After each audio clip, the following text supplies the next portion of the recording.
ನಮಸ್ಕಾರ. ನಾನಿವತ್ತು ನಿಮ್ಮನ್ನೇನೋ motivate ಮಾಡೋದಕ್ಕೋ inspiration ಮಾಡೋದಕ್ಕೋ ಬಂದಿಲ್ಲ. ಆದರೆ ನಾನಿವತ್ತು ಈ ವರ್ಷಕ್ಕೆ ಕೃತಜ್ಞತೆಗಳನ್ನ ಹೇಳೋದಕ್ಕೆ ಬಂದಿದ್ದೀನಿ. Thank you 2025. ನಿಮಗೆ ಹೃತ್ಪೂರ್ವಕವಾಗಿ ಧನ್ಯವಾದಗಳು.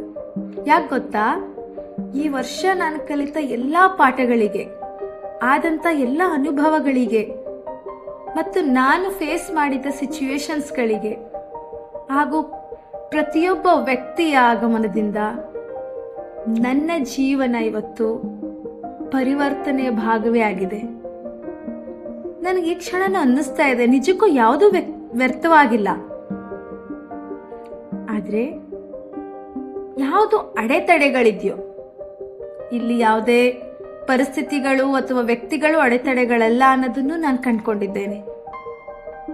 ನನ್ನೊಳಗಿನ ಭಾವನೆಗಳು, ನನ್ನೊಳಗಿನ ಯೋಚನೆಗಳು, ನನ್ನೊಳಗಿನ ಬ್ಲಾಕೇಜಸ್ಗಳು, ಇದ್ಯಾವುದೂ ನನಗೆ ಯಾವುದೇ ರೀತಿ ಸೇವೆ ಮಾಡಿಲ್ಲ.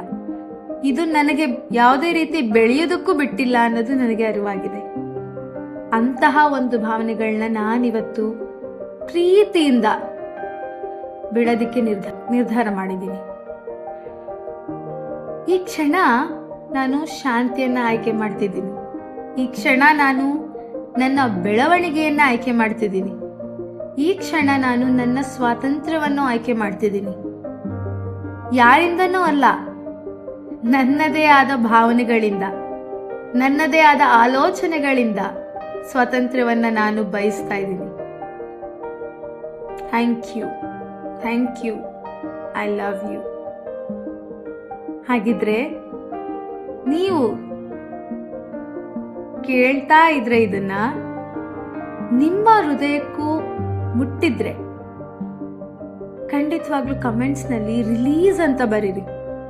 ನೀವ್ ಯಾವಾಗ ರಿಲೀಸ್ ಅಂತ ಬರಿತೀರಲ್ಲ, ಅವಾಗ ಈ ವರ್ಷದ ಯಾವುದೇ ಅಡೆತಡೆಗಳು ರಿಲೀಸ್ ಆಗಿ ಹೊರಟೋಗುತ್ತೆ, ದೂರವಾಗ್ಬಿಡುತ್ತೆ. ಇದು ಸತ್ಯ ಮತ್ತು ಇದೇ ಸತ್ಯ. Thank you so much for being with me. ಇಷ್ಟೊತ್ತು ನನ್ನ ಮಾತುಗಳನ್ನ ಕೇಳಿದ್ದಕ್ಕೆ thank you. I love you. Thank you.